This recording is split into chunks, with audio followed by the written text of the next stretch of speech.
आशुतोष, क्या आपको लगता है कि विकासवाद में किसी और चीज का तड़का लगाना पड़ेगा, या आप दोनों अलका जी और संजू वर्मा को सुन के आप खुद मुस्कुरा रहे हैं? आपको लग रहा है कि याचना नहीं अवरान होगा, संघर्ष बड़ा भीषण होगा?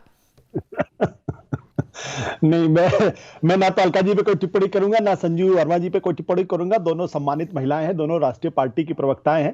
जाहिर सी बात है, उनके अपना पार्टी का एजेंडा है तो अपनी पार्टी के एजेंडे के हिसाब से बोलेंगे। आज जिस तरीके से मुझे लगता है कि एक देश के लिए एक बड़ी उपलब्धि है कि अगर उत्तर प्रदेश के अंदर जेवर में अगर एशिया का सबसे बड़ा एयरपोर्ट की अगर शिलान्यास रखा जाता है तो देश को उसका स्वागत भी करना चाहिए और इसके लिए सरकार को बधाई भी देनी चाहिए।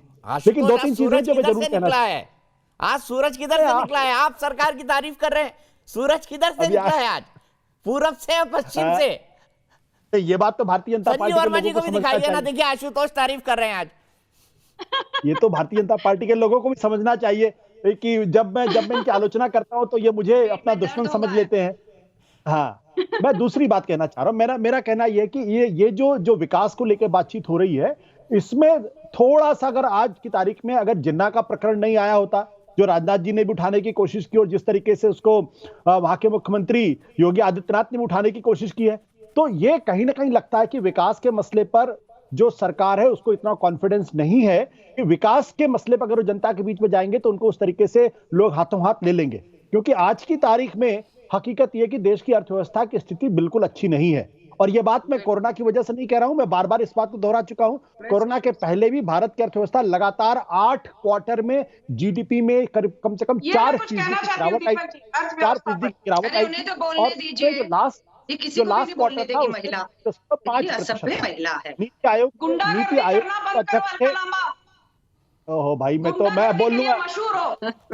बस करो, सब जानते हैं, अनपढ़ गवार महिला आशुतोष जी को।